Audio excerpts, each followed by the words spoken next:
O maior jejum que eu vi, tinha 120 mil pessoas jejuando. Já 3 dias só na água. Quer dizer, nem sei se tomaram água. Aí, então imagina, 120 pessoas, 120 mil pessoas. Vamos dizer que fosse tudo pobre. Pobre tem 4 cachorros cada família. 120 mil vezes 4 vai dar 500 mil de cachorro. Jejuaram. Tá? Os animais jejuaram. Eles amarraram os animais, gato, cachorro, galinha, nada, vaca, nada, comeu por 3 dias e 3 noites. Tá? E o povo também. Foi um decreto do rei de Nínive. E Deus disse que ia destruir por causa da maldade, do coração, do pecado daquela gente. E eles se arrependeram, se humilharam, se vestiram de saco e por 3 dias não comeram nada e não deixaram os animais comer. E por causa desse jejum, Deus não destruiu a nação. Foram salvos, 120 mil pessoas foram salvas, né? Porque se quebrantaram diante de Deus. Então, a melhor coisa, a maior vitória é quando nós nos quebrantamos diante de Deus, né? E quebrantar é isso, é aceitar a vontade de Deus, porque a nossa vontade é muito forte, né? Nós somos muito fortes. Eu quero, que eu decido, eu sou assim, eu gosto de ser assim comigo, e eu faço assim, Pois esse eu que precisa ser quebrantado. E o jejum é para isso, nos quebrantar. Para quê? Para que o Espírito de Deus possa fluir na nossa vida, possa transbordar. Sabe que tem semente que tem uma casca muito dura, né? Tá? Da castanheira parece que leva 40 anos para ela poder apodrecer e germinar o fruto de dentro, tá? Então, muito duro, né? E é para isso que é o jejum. Mas daí nós temos um kit poderoso do céu, né? Que é o jejum para o quebrantamento, a oração nos empodera, nos enche de poder do céu, tá? Então é um conjunto. E o terceiro, eu não sei aqui se vão fazer, mas lá nós vamos estar lendo o livro de Efésios lá, tá? Então o livro de Efésios, durante esta semana, ele é pequeno, tem 6 capítulos, dá um capítulo por dia, só que você pode ler os 6 capítulos todos os dias, tá? Que você vai até você ter revelação da palavra de Deus, porque não basta ler corrido. Eu li toda a Bíblia. Se você ler corrido, mas você lê, depois volta mais devagar e você vai meditando em cada versículo. É onde Deus vai trazendo luz, clareza, revelação, vai revelando para você, tá bom? Então, qualquer um pode jejuar, você pode jejuar, né? Ali. E esse é o jejum que todo mundo vai fazer. Mas esses dias eu atendi um casal que tinha o problema deles, estava se separando por causa de briga, de confusão e tal, e não consegue viver junto porque brigam direto e dizem, xingam um outro, né? E toda a vida estão se ofendendo. Aí, para eles, eu estabeleci um jejum de palavras de ofensa. Por 15 dias eles não vão poder dirigir a palavra um para o outro com algum xingamento, alguma ofensa, alguma contrariedade. 15 dias eles estão de jejum de palavras. Excelente. Não pode. Venha a ira, não pode. Vai ser o céu. Imaginem, 15 dias vão ter paz. Porque nenhum pode dirigir uma palavra ofensiva para o outro. Eles estão em santo jejum. Entende? Tem aquele da garrafa d'água também, benzida, né? Que você bota na boca e não engole. O outro fala com você não pode responder. Também funciona, entendeu? Para não dizer nada. Porque às vezes a gente, na hora da ira, o diabo aproveita, provoca e a pessoa fala e depois se arrepende. Lembra que a gente sempre ensina, eu estava de cabeça quente. Aquilo que você fala de cabeça quente é o que você é. Aquilo que você fala de cabeça fria é o que você quer ser. A primeira água que sai da mangueira não é a que vem lá da torneira, é a que está dentro da mangueira. Você abriu a mangueira do jardim, abriu a torneira lá, não é a da torneira, é a que está dentro da mangueira que vai sair primeiro. A primeira coisa que você fala é aquilo que está no coração. Depois você pensa, né? Mais calmo lá. Então o jejum é para isso. Explicado sobre o jejum? Você pode jejuar. Mas eu sinto fome. Todo mundo sente. Mas dói o estômago. Todo mundo dói. Mas eu tenho que trabalhar. Todo mundo trabalha. Meu trabalho é forçado. Tem um monte de gente que trabalha forçado. E nós já fizemos lá no monte, carregando aquelas toras, cavando no barro, forçado. Ah, mas eu não aguento mais de meio-dia. Não aguenta. O primeiro dia, você sente muita fome. O segundo dia, a cabeça vai estourar. Terceiro dia, você não sente mais nada. Não sente a cabeça, não sente as pernas, não sente as mãos, não sente mais nada. Não, brincadeira. É o primeiro e segundo dia. Depois já começa a normalizar. E depois você é capaz de jejuar 40 dias, normal. Trabalhando, um pouco mais lento, sabe? Meia fase, né? Quando chega para o final. Mas tá. Tem uns que já estão com 20 e poucos dias, outros com 18, outros com 15 dias, sabe? Jejuando aí. Então, todo mundo pode, né? Outras vezes fizemos, as mulheres fizeram 7 dias só na água, tá? Então, dá, tá? Qualquer um pode jejuar. Não é a mesma fome que sente o primeiro dia, não é assim, né? Depois normaliza e você vive muito tempo assim, trabalhando normal ali. Tá? Mas ninguém é obrigado a fazer isso, é nós que sentimos necessidade, claro. Tá? É só quem tem necessidade, tá? Quem é querido, submisso, boa gente, não briga, não se irrita, não fica nervoso, não é paciencioso e tal, não precisa fazer, entendeu? Não tem briga, não tem confusão, não tem problema em casa, você não precisa fazer nada, entendeu? Se dá bem com a esposa, não tem nenhum atrito, não precisa fazer, pode comer à vontade, tá, não tem problema. É só quem precisa. Tá bem? Tá bom. E não esquecendo que o próximo encontro é agora já, dia 20, né, do dia 20 ao 22. Então, já escreva quem você quer mandar para lá, sua sogra, né, já que não foi ainda. Claro, vocês têm que abençoar as pessoas, né, que você ama. Tá. Aleluia, aleluia. Ore por nós estamos com um problema lá de espaço, né? Vocês também estão aqui, mas vocês já estão resolvidos aqui, né? Aqui agora é só questão de tempo. E nós lá estamos o nosso espaço também não tem mais. Os membros da igreja que vêm no culto, a gente manda sair para fora, para poder botar os visitantes para dentro, e os membros ficam na rua. E os frequentadores, agora já está sendo a vez do frequentador. Quantas vezes você veio? 3. Então já pode ficar em pé e dá para o visitante entrar e sentar. Sério. Nas quinta-feiras não tem que fazer. Nos domingos já está cheio, hoje já estava cheio, né? Então não tem que fazer. O prédio lá cabe 250 pessoas sentadas, tranquilo. Nós estamos botando 500. Está que nem rato em guampa, né? Quanto mais para o fundo, mais apertado é. Entendeu? Não tem que fazer. Daí, nós íamos construir, aumentar e tal, mas ia aumentar mais 200 lugares.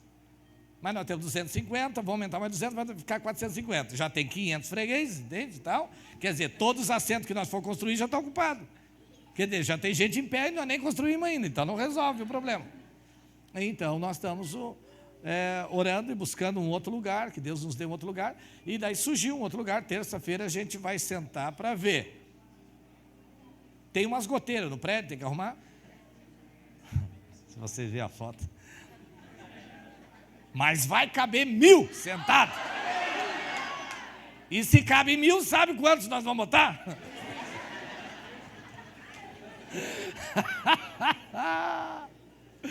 Vai caber 1.000 sentados. Tá? Maravilhoso, tá? Daí vocês vão na inauguração convidar todo mundo. Vai haver. Fazer a inauguração lá, fazer que nem a excursão para o zoológico. Vai toda a vila, né? Todo mundo é convidado. Tá bom? Não sei se é eu que sou baixo ou coisa que é alto, mas...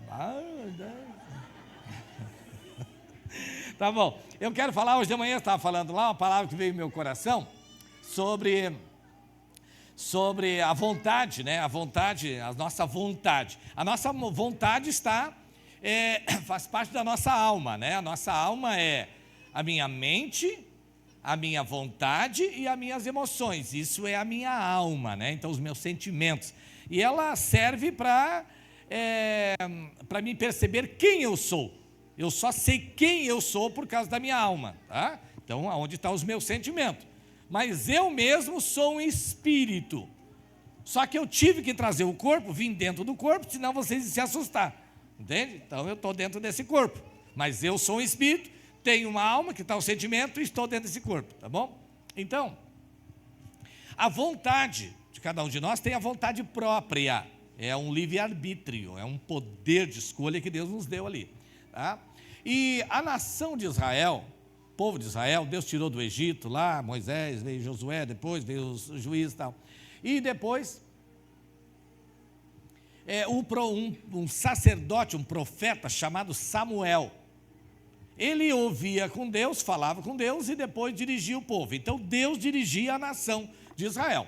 Mas o povo viu que as outras nações tinham um rei que vinha num cavalo branco, e ia na guerra, saía para a guerra com toda aquela pompa, né? E daí o povo dizendo, nós também queremos, a gente também quer um rei assim, igual os outros países têm. E daí foram e falaram para Samuel, Samuel, está muito bem, mas nós queremos um rei, aí um bonitão, aí que venha num cavalo, aí tal, bonitão. Aí o profeta foi falar com Deus, né? Ele falava com Deus. O povo não falava com Deus, só ele que podia falar com Deus. E Deus só respondia para ele e ele falava com o povo. Aí Deus disse, Samuel, não foi a ti que eles rejeitaram, eles rejeitaram a mim. Eles querem um povo, é a vontade dele, né? Estão obstinados. Eles agora querem um rei, tá? Estão obstinados aí. Então Deus, então tá. Existe uma vontade permissiva de Deus. Tá? Essa é ruim. Porque existe a vontade de Deus, né? Mas existe uma vontade permissiva. Uma pessoa pede, insiste. Sabe aquela criança, seu filho, que insiste até que você não aguenta mais. Tá bom, vai então tu vai. Você já quer pegar ele no chinelo, já deixar a bunda roxa, a chinelada, né? Porque você não aguenta mais. Você permite, é permissiva, né? Tá? Pela insistência. Deus também funciona assim. Teve um profeta chamado Balaão. Um rei mandou chamar esse profeta, é meio místico assim, para ele amaldiçoar. Olha só, cara, coisa. Mas não é o cara que abençoa, mas às vezes quando a gente faz umas amaldiçoadas também. Tá, chamou ele para amaldiçoar. Ele disse, olha, eu não posso fazer nada, porque eu tenho que ouvir de Deus, e só se Deus permitir. Tá bom, então, como é que eu vou fazer? Eu vou lá falar para Deus. Daí ele foi lá e perguntou para Deus, o povo está aí, pediu para mim lá amaldiçoar um povo, nem sei quem é, e daí eles querem que eu vá, eu posso ir? Deus disse, não, o povo é o meu povo abençoado, que eu estou tirando do Egito, né? E ninguém vai amaldiçoar o meu povo. Daí tá bom, daí ele fez lá e disse, olha, eu falei com Deus, Deus disse que não é para mim ir. Eu até queria, mas ele disse que não. Tá bom, aquela comitiva foi embora, passou um tempo, o rei mandou uma comitiva maior, oferecendo um valor maior ainda para ele, né? Daí o que ele disse? Eu tenho que perguntar de novo para Deus. Mas Deus já tinha respondido. Pois é, a insistência. Foi lá perguntar para Deus. Deus disse, não, é o meu povo abençoado e não... Ninguém tem ordem de amaldiçoar meu povo, tá bom? Passou o povo foi embora, mais um tempo, o rei mandou outra comitiva maior e oferecer ainda, olha, ele vai te pagar o que tu pedir, tá? Muito dinheiro, sabe, se tu ir lá amaldiçoar. Diz ele, eu tenho que perguntar para Deus, mas já perguntou 2 vezes, agora a 3ª vez, Deus disse, até que ele insistiu com Deus, disse, então tá, vai então vai. Aí diz ele, agora Deus deixou, que bom, tá? Não é bom, a vontade permissiva de Deus, assim, que é pela insistência, não é bom. Aí quando ele vai saindo, ele vai indo, de repente, para ir por aqui a mula, né? Ele tá, a mula desvia para o outro lado lá, e ele puxa para cá, ele puxa para lá, ela vai para lá, ele vai para cá. Depois, mais para frente, ela sai para o outro lado também, e ele bota para o lugar, e xinga, espragueja, e bate nela.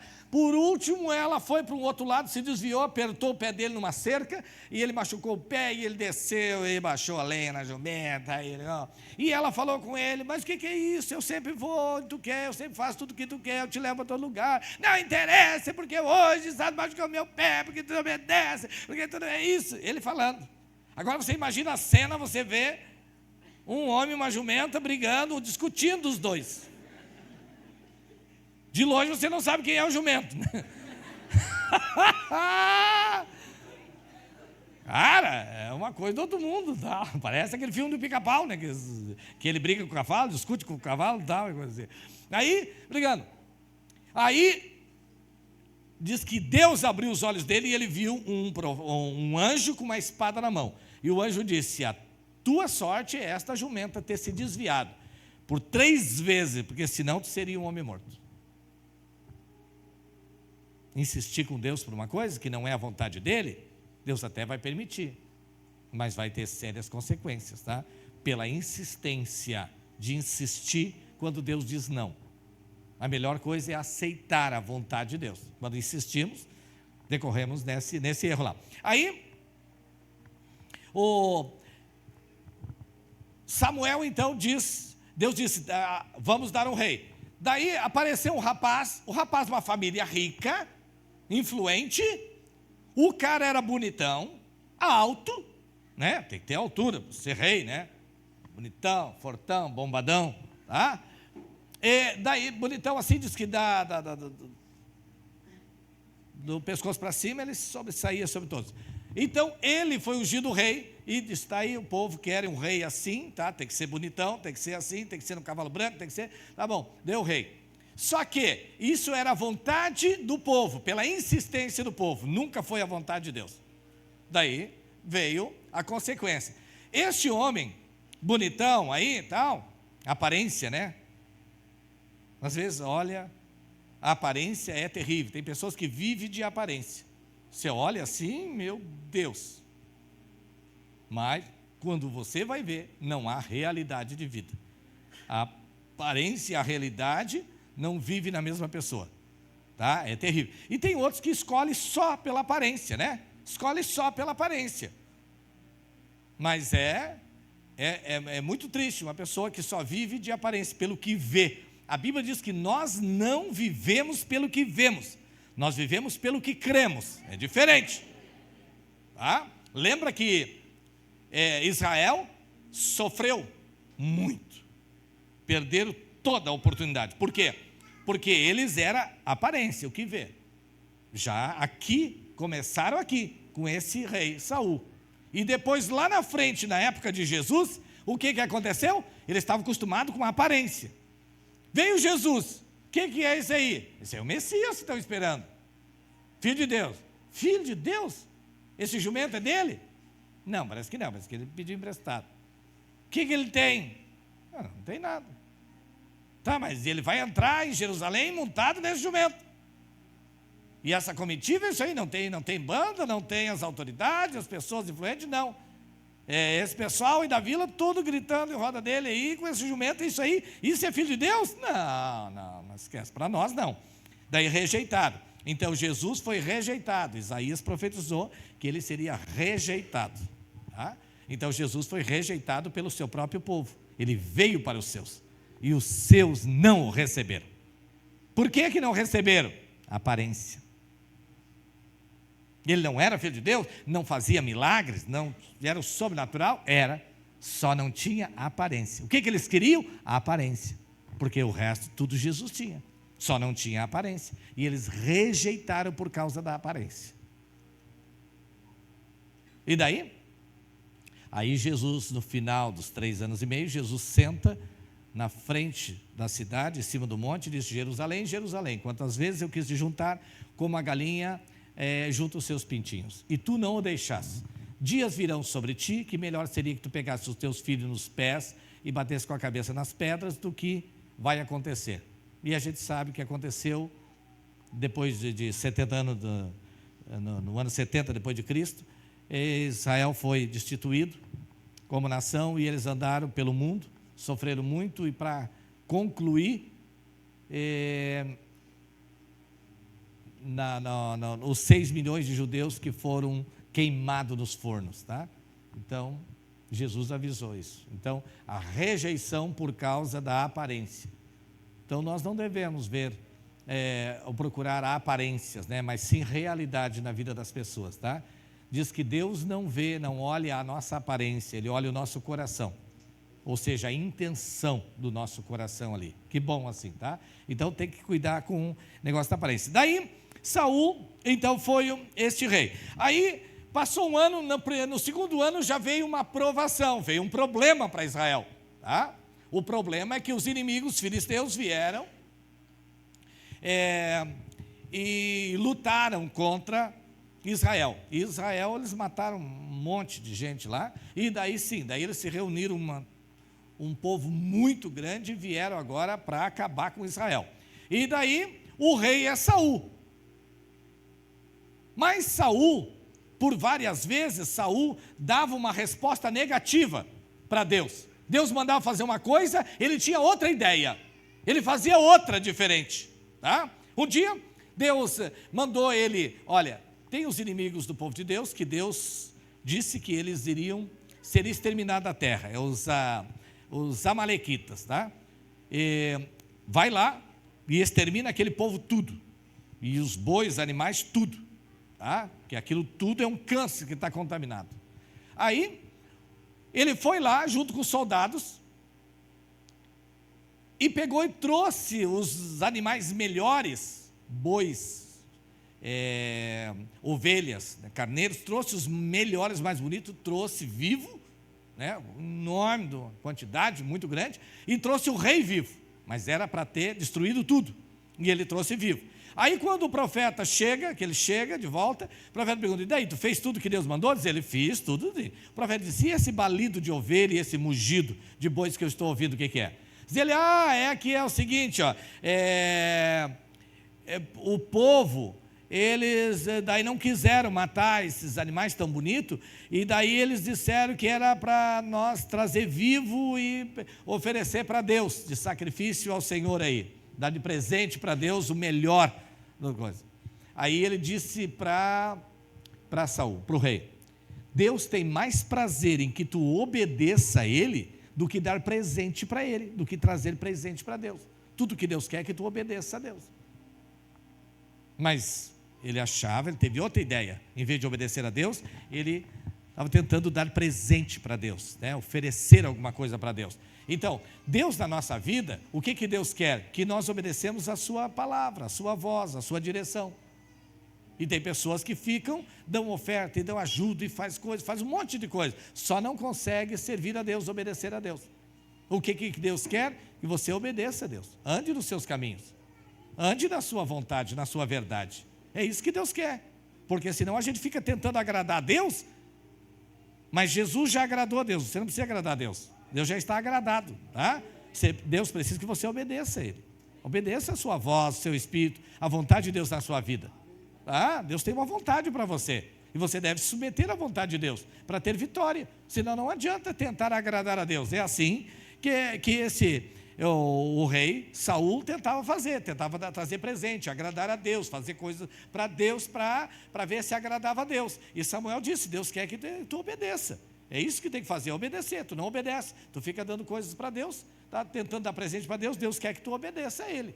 Então na nossa vida é assim também, é obedecer, né, a voz de Deus, não tentar fazer coisas para Deus. Então Saul tentava fazer. Tá bom, numa outra vez, o exército então se acampou. Eles tinham, era 3.000, mas o povo fugiu, foi embora, ficou 600.000 soldados, Saul.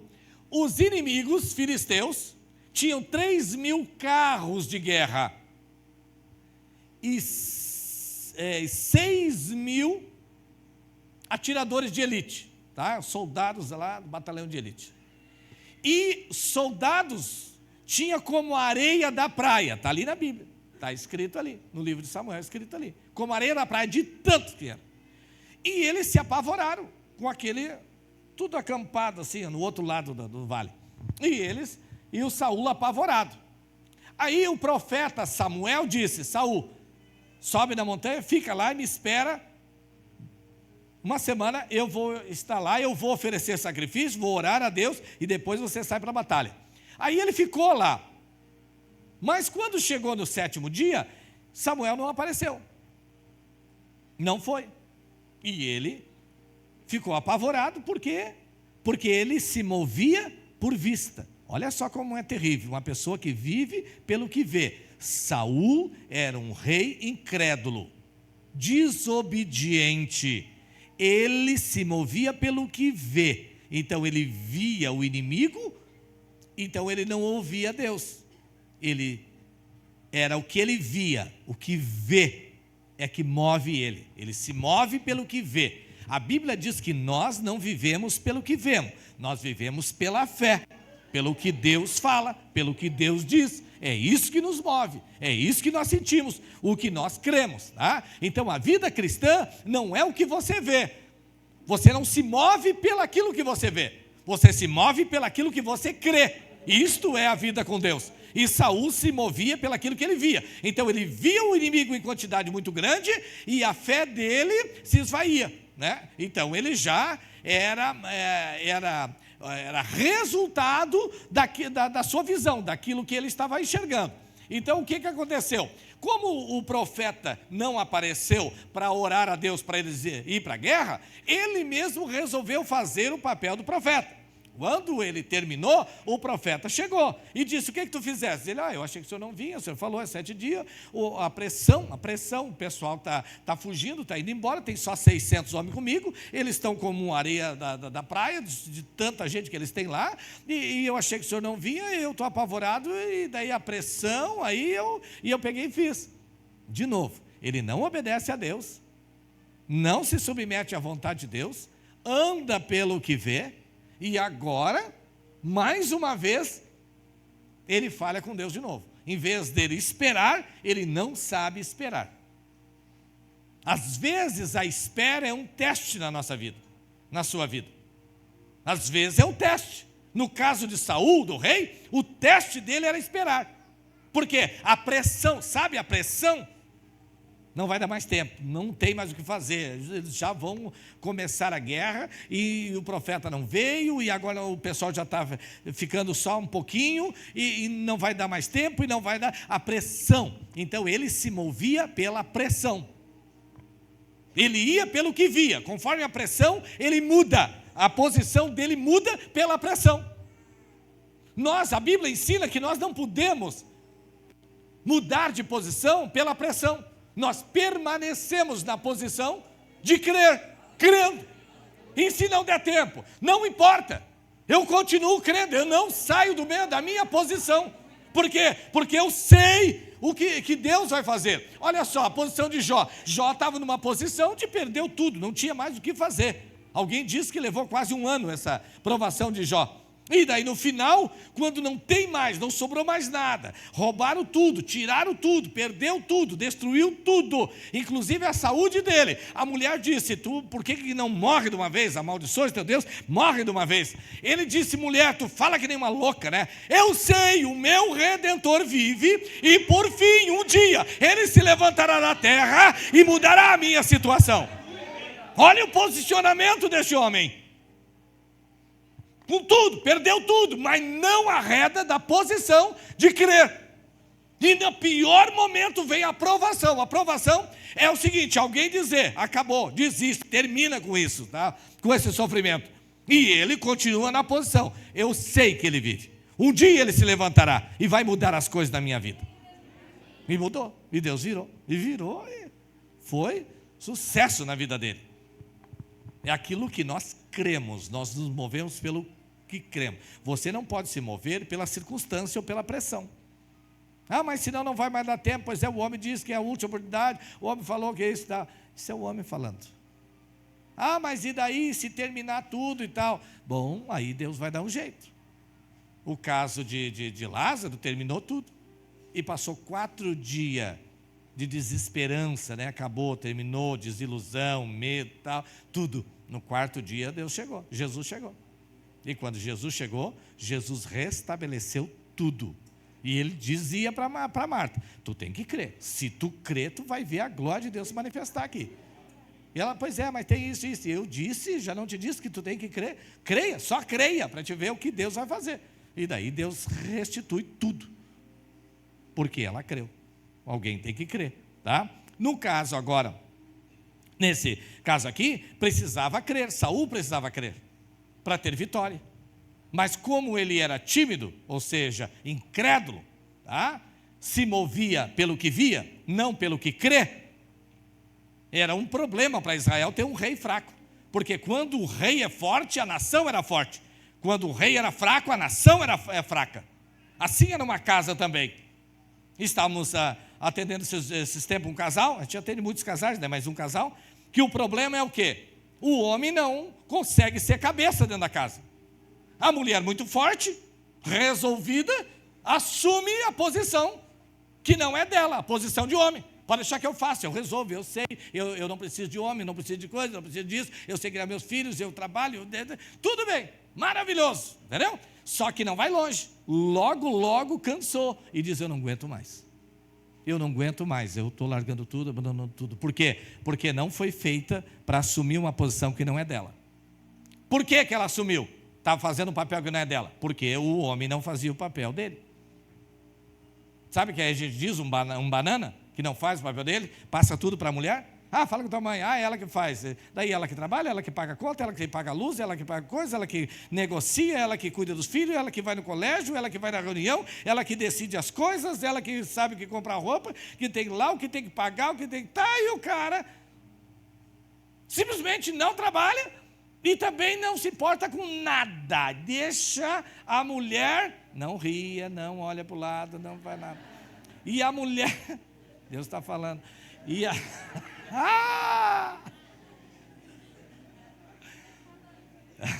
falando, as mulheres dão glória a Deus agora. Agora eu estou falando. E daí, a coitada da mulher que tem que fazer, são heroínas, né? Para conseguir criar filhos, paga, trabalha, faz tal e tal, e resolve tudo e decide tudo dentro de casa com um banana. O que acontece? Chega o dia que diz, acabou, desisti, não aguento mais, deu, terminou. Por quê? Porque não vai suportar esta carga, este fardo, este peso, sabe? Porque não foi feita para isso, tá? Então, o homem foi feito cabeça dentro da casa. Ele representa Deus dentro de casa, numa família. A Bíblia diz que Deus é cabeça de Cristo.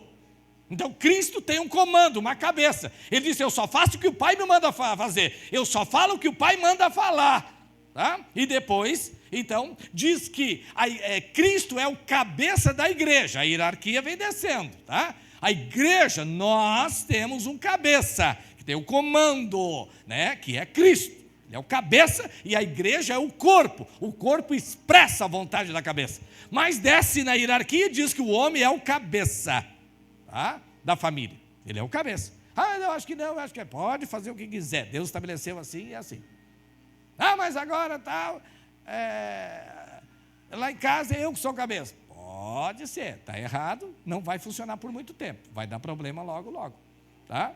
Sempre eu digo, né, que eu fui criado sem o pai, então minha mãe fez o papel de pai, então eu não sei se eu não tive pai ou se não tive mãe, eu acho que eu não tive mãe, porque se a mãe fez o papel do pai, quem fez o papel da mãe? Ninguém, entendeu? Então, é isso, não dá para fazer os dois, certo? Vai chegar no limite ali, então... Tem esse problema, tem muito lá. Aí então, a família desestruturada, os filhos, o pai dorme com os filhos já têm uma idade, são adolescentes, vai criar o quê? A criança dormindo com os pais, dependência. Toda a vida vão ser dependentes, vão ser eternos bebês. Aí tem que fazer que nem nos Estados Unidos, o pai entrou na justiça 3 vezes, para tirar o filho de casa, com 30 anos não consegue sair de casa e não sai morando com o pai e com a mãe cozinha, limpa e tal, e o barbado levanta 10 horas, comendo traquina, tomando todinho, e olhando TV, e aí dá brabo. Com 30 anos, meu filho vai à luta, desaloja.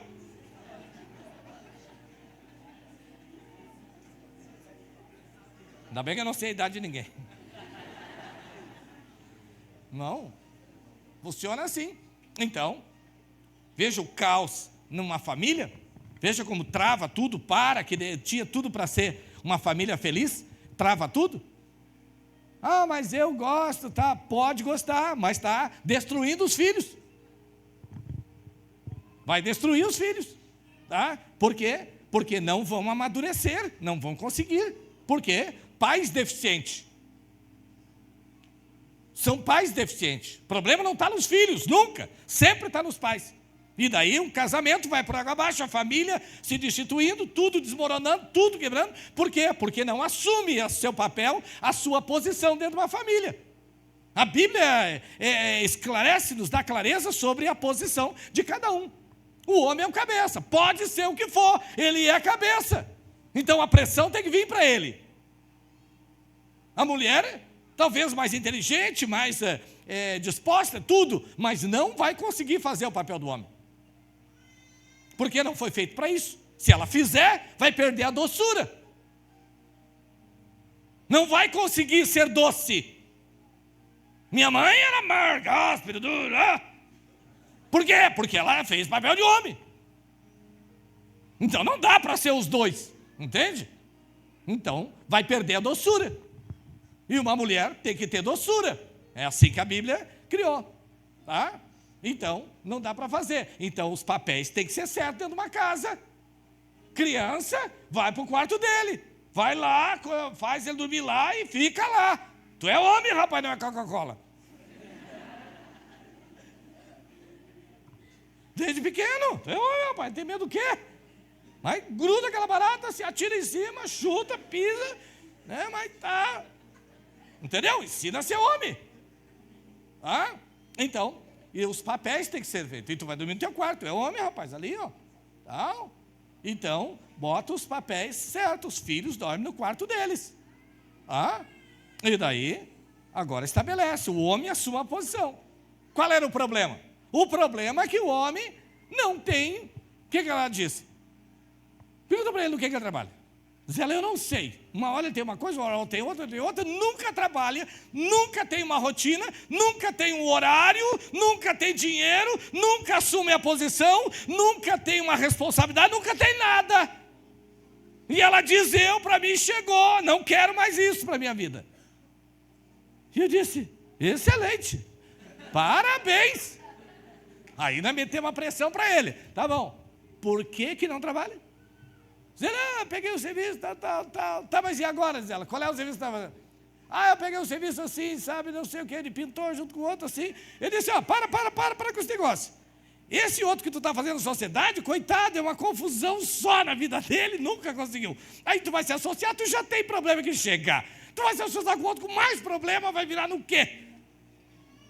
E ela está certa, arruma um serviço, não importa o que é. Mas olha, o meu horário é tal hora, até tal hora, tal dia, ganha tanta carteira assinada, e aqui eu vou trabalhar e vai ter uma rotina. É isso que ela queria. Um homem que saia de casa de manhã, vai para o serviço, não interessa se está ganhando alguma coisa, não. Mas pelo menos vai e volta e tem uma rotina e faz alguma coisa, assume um compromisso, faz o papel de homem. As mulheres dão glória a Deus, aleluia, ajuda aí. Deus está falando.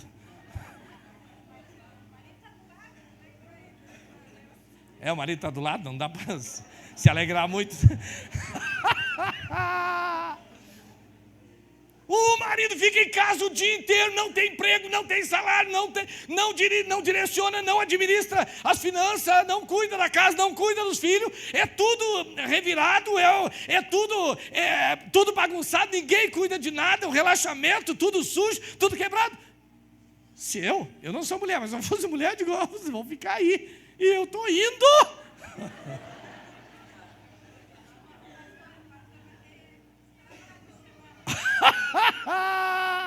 Mas não, eu estou indo nisso aqui. Quem é que quer voltar para casa num lugar desse?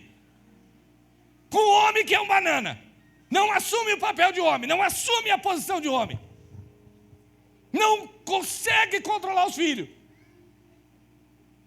não tem responsabilidade nenhuma, não tem emprego, não tem rotina. Você quer homem para quê? Acho que a gente tem que se ajeitar, dar uma ajeitada aí nas coisas, dar uma repensada. Só bagunça, só uma confusão dentro de casa. A mulher disse, eu estou indo, não aguento mais, não quero mais isso para a minha vida, qualquer coisa.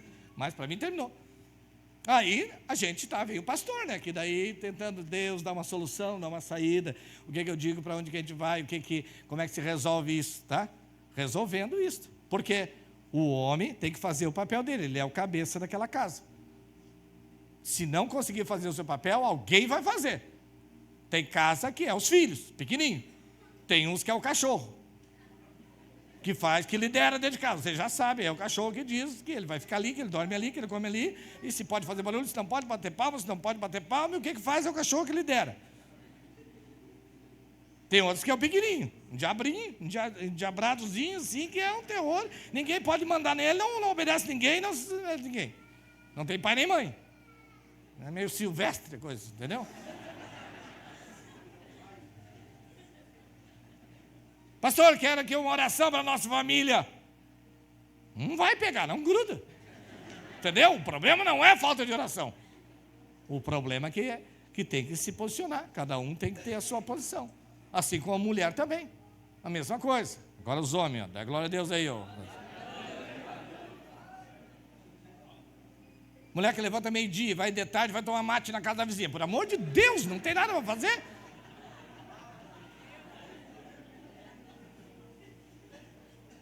Eu morei numa casa, quando eu era solteiro, de favor, daí não podia falar nada, né? Hoje eu posso.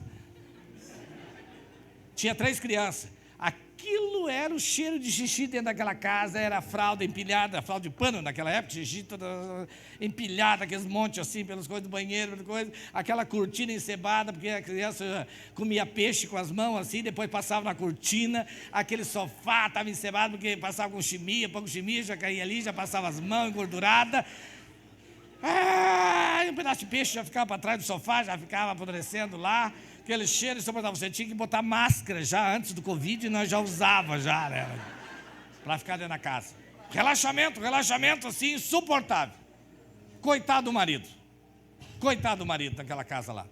Então, irmão, mas é tanta coisa, eu sei. Levanta cedo, 5 horas da manhã, 5 horas e gruda, mas gruda mesmo aquela casa. Quando nós moramos na vila, lá em Taquara, eu era pequeno ainda, um senhor que dava uns gritos lá, um dia deu uns gritos na casa dele, foi a vila toda, despertou, ele brigando e xingando a mulher, e os guris, tudo buscando água de poço, e atirava nas paredes assim, passava vassoura, lavava, dizia ele, essa coisa, hoje vamos limpar essa casa, porque ninguém limpa, porque essa sujeira, e gritava, e traz mais água, e aquilo alertou a vila toda lá, aquele dia eles fizeram uma limpeza, ele não aguentou mais. Coisa era pegada lá. Não, por amor de Deus, né? Mulher levanta cedo, já resolve tudo, o problema de filho, já está tudo limpo, não tem louça na pia, não tem casa bagunçada, não tem roupa suja, não tem nada, está tudo cheirosinho, bonitinho, roupa, tudo passado, os filhos alimentados, está tudo organizado. É só levantar 5 horas, 5 da manhã. Por que não dá para levantar 5 horas? Agora levantar 11 horas, irmão, e o marido chegar em casa, a pia está dessa altura, e não tem comida? Não tem homem santo, né? Meu marido é estressado, nervoso, né? Chega brigando já. Meu amigo, dá graças a Deus que ele só chega brigando, entendeu? Porque uma situação dessa é um caos. O outro já chegaria quebrando tudo, entendeu? Tá? Então, as coisas têm que ser em ordem, tá? Deus abençoa quando nós estamos alinhados, cada um fazendo o seu papel, certo? Então, o homem faz o papel de cabeça, assume as responsabilidades de casa. Quem paga a conta, quem vai ver se vai cortar a luz, se não vai cortar, que tem que pagar, que tem que fazer, que tem que decidir, que tem que ir no colégio decidir problema e coisa, é o homem. Nós tivemos aquela outra vez com um casal aqui, que daí quando deu problema com o filho, de noite, tem que ir na delegacia, tal lugar que o filho está lá, que foi preso, não sei o que, tal. Daí a mãe vai resolver o problema e o pai puxa a coberta e diz, eu não vou sair daqui, da cama. E a mulher sai sozinha, arruma um carro e vai, e pai, vem advogado e tal, tirar, e tal, para resolver o problema. E o homem fica deitado dormindo. Não funciona assim, não tem bênção de Deus assim, não funciona desse jeito assim. Porque o alicerce está contaminado já, tem que resolver isso. Então, o povo de Israel tinha vários problemas também. O Saul era esse o problemático, que ele só se movia, ele não conseguia viver uma vida com Deus, não conseguia obedecer a Deus, toda a vida, a mente dele era trabalhar por causa de pressão. Depende da pressão, ele muda. Então, muda por causa da pressão. Mas nós não podemos mudar de posição por causa da pressão. Com Deus é quando você mantém a sua posição de crer, sua posição crendo em Deus. Deus vai fazer, Deus vai mover, eu creio, Não importa o que aconteça, eu continuo na posição. É isso que Saul precisaria fazer e nunca fez. E você é homem, deve ter um posicionamento na sua vida, de crer e depender de Deus. Deus vai mudar a minha família. Entortou, Deus vai endireitar. É Deus que endireita. Às vezes a pessoa fica tentando fazer na força. E Saul se movia no natural. Tudo para ele é do jeito natural. Porque tinha uma mente mundana. Então tudo é do jeito que o mundo faz.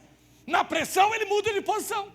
Primeiro era para quê? Para crer, mas por causa que o que ele estava vendo, a pressão já fazia ele agir de diferente. Ai, pastor, mas tudo tem um limite. Pastor, a minha paciência tem limite. Tá bom, sua honestidade também tem limite? Você é honesto até certo ponto, depois você é desonesto? Não pode ser assim. Se você é honesto sempre. Não pode ser relativo à circunstância. Você permanece. Hoje de manhã eu falei lá daqueles 3 jovens, os hebreus que estavam na Babilônia, 800 quilômetros de Israel, eles foram levados cativo para lá, e o rei da Babilônia fez uma estátua e disse, olha, agora nós vamos tocar, e quando tocar todo mundo vai adorar essa estátua. Judeu não adora a imagem. E daí todo mundo se ajoelhou e os 3 ficaram de pé. E daí o rei disse, mas o que eles estão fazendo? Não sei, vou lá falar com eles. Daí o oficial falou com eles, não, a gente não adora a imagem, não vamos adorar essa imagem. Daí o cara falou com o rei, eles disseram que não vão adorar a imagem. O rei disse, olha, vão tocar de novo, a banda vai tocar de novo, e se eles não se dobrar, eles vão ser lançados dentro de uma fornalha de fogo ali, ó, que está acesa. O rei mandou, disse, toca mais lenha aí. Aí, falaram, os jovens disseram, não, nós vamos adorar, então tá. Tocou, a banda tocou de novo, todos se ajoelharam e adoraram a estátua, e os 3 ficaram em pé. Daí o rei mandou chamar eles. Por acaso o Deus de vocês, tem algum Deus que pode livrar vocês da fornalha? E eles disseram, olha, se o nosso Deus quiser nos livrar, Ele pode. Mas sobre isso nós te dizemos o seguinte, que nós não vamos nos ajoelhar e não vamos adorar a imagem, não vamos. Então, o rei mandou jogar eles dentro da fornalha. Sabe a pressão? Vai vir a fornalha. Se você não fizer, agora é a última chance, a última oportunidade, vocês vão ser mortos agora. A pressão. A posição deles era a mesma. Não importa o que aconteça, nós não mudamos nossa posição de crer. É o nosso Deus que nós adoramos e não nos curvamos sobre nada. Tá? Aí quando jogaram eles dentro da fornalha acesa, os soldados morreram pela chama chamuscada. E eles começaram a andar, tipo a oração que a gente faz aqui, né? De um lado para o outro, sabe, orando, sabe, assim, começou lá, dentro da fornalha, essa oração. Aí, o rei olhou, eles olharam, tinha 4 dentro da fornalha. O rei disse, não, era 3? Era, mas tem 4 lá dentro. E eles estavam andando de um lado para o outro, dentro daquela fornalha. O rei mandou chamar eles para fora. Eles saíram para fora, saiu só 3. O 4º sumiu, apareceu e depois sumiu. A Bíblia sabe que Deus, Ele estava junto, presente dentro daquela fornalha. O que eles creram, Deus não livrou eles da fornalha, mas Deus entrou dentro da fornalha com ele e protegeu lá dentro. E o mais incrível, que quando eles saíram, a roupa deles, a Bíblia diz que não tinha cheiro de fumaça. Nem os cabelos não tinham cheiro de fumaça. Deus o preservou na íntegra, tudo. Se você crê, Deus vai preservar, Deus vai cuidar de tudo aquilo que é seu. Você não precisa ter medo, você nunca perde quando você crê. Se você crê, nunca vai perder. Deus garante, Deus preserva. Você nunca vai perder quando você crê. Quando você obedece a Deus, nunca você perde. Teve uma mulher que só porque ela fez uma bondade lá para um profeta de Deus, Deus disse, através do profeta, e deu um filho para ela, que ela não podia ter filho estéril. Aí, passaram-se os anos e essa criança morreu, esse guri morreu. Ela foi chamar o profeta. O profeta foi lá, Deus ressuscitou o filho dela, foi um milagre lá. Passou-se mais uns anos e ia vir uma grande fome de 7 anos sobre a terra. Quem que Deus avisou? Só ela. profeta foi lá e disse: olha, sai dessa terra e vai para um outro lugar, porque 7 anos virá de fome sobre essa terra. E ela foi. 7 anos se passaram, ela voltou. No dia que ela voltou, as terras dela já não existem mais, todo mundo já ocuparam, né? Já tem gente morando, tomaram conta e tal, não tem mais nada de tudo o que ela tinha. Mas ela obedeceu à voz de Deus. E no dia que ela está chegando, ela então vai falar com o rei, para questionar sobre as terras delas, o que dá para fazer. Quando ela chega na fila, tem uma fila para falar, o moço do profeta, Eliseu, está falando com o rei, e o rei está perguntando: me conta as façanhas, os milagres de Eliseu. E o moço está falando que um dia, uma mulher tinha um filho e Deus ressuscitou o filho. E quando o moço está falando, o moço olhou para trás, lá na fila está o rapaz. Aí ele disse: está lá, ó, aquela mulher lá, aquele rapaz lá, ó, estão lá, ó. Daí mandaram chamar. Passou na frente de toda a fila, a mulher e o filho dela. E o rei disse: esse aqui é o moço, esse aqui é o moço que ressuscitou. E o rei disse: tá, por que vocês estão aqui? Porque o profeta Eliseu falou que havia uma fome de 7 anos, mandou eu sair da terra, e agora eu estou voltando. E agora minha casa, minhas terras, minha fazenda, todo que eu tinha, os rebanhos, tudo, não existe mais nada, tá? Lá. O rei disse: o oficial restitui tudo que era dela, tudo que ela dela, devolve, faz devolver para ela, tudo que pertencia a ela. Quando você se submete à vontade de Deus, Deus cuida de tudo que é seu, você nunca vai perder. 7 anos, não tinha mais nada, já tinha tomado conta de tudo que é dela. Deus mandou restituir tudo de novo, você nunca perde quando você se submete à vontade de Deus. Deus garante sucesso na sua vida, você nunca vai perder. Deus vai mandar, Deus vai restituir, Deus vai trazer, Deus vai usar pessoas, Deus vai abrir porta, proporcionar meios, conduzir você, aleluia. Mas nunca você vai perder, aleluia. Por quê? Porque Deus garante. O sucesso está em que obedeça ao Senhor. É se submeter à vontade de Deus. Não, mas eu tenho a minha vontade. Jesus orou: Pai, eu tenho uma vontade, que se não for preciso, que passe de mim esse cálice. Mas, todavia, eu não quero fazer a minha vontade. Eu quero que a tua vontade se cumpra na minha vida. E qual era a vontade de Deus? A cruz. A cruz era a vontade de Deus para Jesus. Mas por causa da cruz, que hoje nós estamos aqui. Somos salvos, perdoados, aceitos por Deus, por causa de Cristo, por causa da cruz. A vontade de Deus é boa, perfeita e agradável. Eu tenho uma vontade, você tem uma vontade, mas Jesus disse: Pai, seja feita a tua vontade aqui na terra, como é feita no céu, aleluia. Da mesma maneira que é feita no céu, a tua vontade, aleluia. Que esta noite você possa dizer, como disse Maria: eu não sei tudo isso que vai acontecer na minha vida, mas eis aqui a tua serva, cumpra-se em mim a tua vontade. Tudo que você precisa é se render ao Senhor, dizer: Senhor, eu quero fazer a tua vontade, não quero mais a minha, não quero mais a minha vontade, eu quero me submeter à tua vontade, mas não consigo. O que precisa? Você precisa jejuar. Por quê? Por causa da vontade. O problema é a alma, o problema é a vontade própria, né? É aquela justiça própria, aquela vontade, porque o que fizeram comigo, porque não mereço, porque é assim, porque eu não aceito, porque sempre é assim, porque eu tenho meus direitos, isso é a vontade, entende? É isso que tem que morrer. Como é que morre? Quando eu tomo uma decisão, tá? É uma decisão. Acabou, vou morrer para isso aqui, tá? Acabou. Decisões. Ah, mas eu ainda estou sentindo, eu ainda estou machucado, por isso. É uma decisão. O que é uma decisão? Mais ou menos como um ferro, você está passando roupa, né?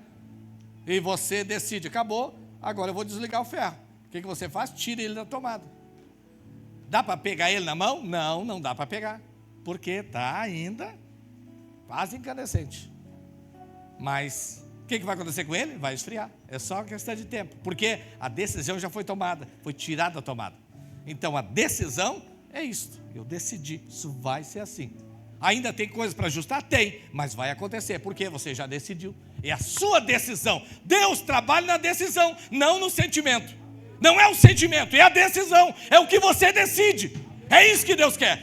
Aquilo que você decide com Deus é uma decisão. Minha casa, minha vida, minha família, meus filhos, eu decido, vai mudar, de hoje em diante vai ser assim. É a minha decisão. É isso que Deus quer. Tome uma decisão esta noite. Se você não consegue servir a Deus, tome uma decisão. Eu vou servir a Deus. Eu vou jejuar essa semana. Eu vou orar essa semana. Eu vou ler a Bíblia essa semana. Eu vou me batizar. Eu vou fazer. Aí eu vou estar lá no encontro com Deus. Eu vou estar na oração. Eu vou estar no jejum. Eu vou estar nos cultos. Eu vou me batizar. É uma decisão. Você precisa tomar decisões. São decisões que vão mudar o rumo da sua vida. Porque senão vai ser sempre uma vida de derrota. É um faz e desmancha. Vive uma ilusão. Parece que agora vai dar certo. Não, porque agora, se eu comprar essa casa, se eu comprar esse terreno, se eu montar essa empresa, se eu fazer esse negócio, se eu receber esse dinheiro, se eu fazer isso, se nós ir para lá, se nós comprar... sempre esse isso e isto. Coisas. E quando chega, nada mudou. Aí você vê que nada mudou. Continua a mesma coisa. São decisões equivocadas. Existe coisa que somente Deus pode mudar na sua vida. Não é o que você faz, é o que Cristo fez que muda a sua vida. Você precisa tomar decisão. Na sua casa, coisas que precisam mudar lá. Tem que ser radical. Existe coisas que não dá para ser pouco a pouco, devagar. Jesus disse: se o teu olho te escandaliza, arranca. Isso é radical, mas resolve o problema. É melhor ir para o céu só com um olho do que 2 ir para o inferno. Foi isso que Jesus disse. Existem coisas que você tem que ser radical. Não dá para tratar com muito jeitinho. Você tem que tomar uma decisão e agora vai ser assim. Porque senão nunca vai... Só faz, é um fogo de palha, né? E daí no outro dia já não tem mais nada. Tem que ser uma decisão tomada, consciente. Vai ser isso aqui. Arrebente aonde arrebentar, mas vai ser assim, agora vai ser assim. Deus vai fazer, eu vou crer e vou depender de Deus. E agora eu vou firmar os meus pés na rocha que é Cristo. E a minha vida vai mudar, minha casa vai mudar, meus filhos vão mudar. Deus vai endireitar o que entortou. Não sei o que está torto na sua vida, mas a Bíblia diz: reconhece o Senhor em todos os teus caminhos e Ele endireitará as tuas veredas. Deus vai endireitar. Não sei como, não sei o que Ele vai usar, mas Ele é especialista. Ele é especialista. Ele vai endireitar tudo que entortou na sua vida. Porque você tenta e estraga mais, não consegue. Você faz do seu jeito, na sua força, termina em nada. Piora, não melhora. Você tem que confiar no Senhor, o Senhor que vai endireitar. Talvez você tenha tentado endireitar na força e você só perde, não ganha, porque você está tentando fazer na sua força algo que somente Deus pode fazer. Você não pode tentar fazer o papel de Deus. Somente Deus pode fazer, aleluia. E Deus quer fazer na sua vida. Deus quer ser glorificado na sua casa, na sua família, na sua vida. Você precisa crer. Tome uma posição esta noite. Eu vou servir a Deus. Um dia Josué, diante da nação, ele disse: vocês escolhem o que vocês quiserem, mas eu e a minha casa, nós serviremos ao Senhor, aleluia. É uma decisão de alguém que é a cabeça da sua casa. E daí é o sucesso na vida dele, porque tomou uma decisão. Você precisa tomar decisões, decisões importantes.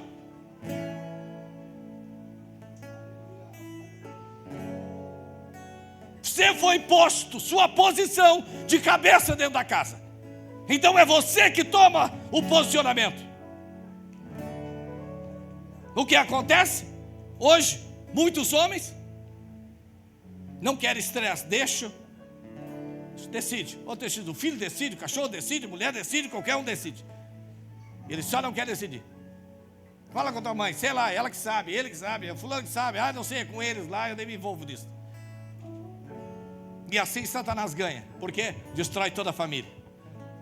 Não tem o cabeça, alguém para dar o norte, alguém para dar segurança dentro dessa casa. E é você, é o homem, é o que dá segurança. Família precisa de segurança, esposa precisa de segurança. Quem dá segurança? O homem. Pode ser bruto, pode ser grosso, pode ser ignorante, pode ser o que for, mas ele dá segurança dentro de uma casa. Ele é o cabeça dentro daquela casa. Na ausência do bem, o mal triunfa. Quando o homem não faz seu papel, alguém vai fazer. Mulher, criança, cachorro, qualquer um faz. Mas tem que haver um posicionamento. E a mulher sábia, ela vai edificar a casa. Ela vai fazer tudo para promover ele, para ele ser cabeça. Tudo, ela vai fazer, vai pegar tudo pronto e entregar na mão dele. Para ele exercer o papel dele. E ela vai ser abençoada, e toda a família dela vai ser abençoada. Toda a casa será abençoada. Porque as coisas têm que estar conforme Deus estabeleceu. Tome decisões, mas tome decisões baseadas na palavra de Deus, crendo, pela fé. Não igual ao mundo. Saul tomava decisões igual o mundo toma. Pela pressão, conforme a pressão ele muda de lado, muda de tempo. Em vez de crer e depender de Deus, ele já muda e já faz igual o mundo faz. Por quê? É mundano. Não renovou a sua mente em Deus. E pensa igual o mundo. Por causa da pressão dos meus soldados. Soldados eram mundanos também. Pensava igual o mundo. E ele se deixava levar porque era mundano também. As decisões eram erradas. É por causa de pressão. Pressão eles mudavam, faziam conforme o mundo faz. Nós cremos, dependemos de Deus. Você depende de Deus, aleluia. É em Deus que vai mudar as coisas na sua casa. Sua casa, sua vida, seus negócios, sua saúde, tudo vai ser mudado pela fé. É crendo, aleluia, eu creio. Sua posição em Deus, aleluia, não pode depender de circunstância. Não é o que você vê, não é o que você sente, é o que você crê, aleluia, que vai reger a sua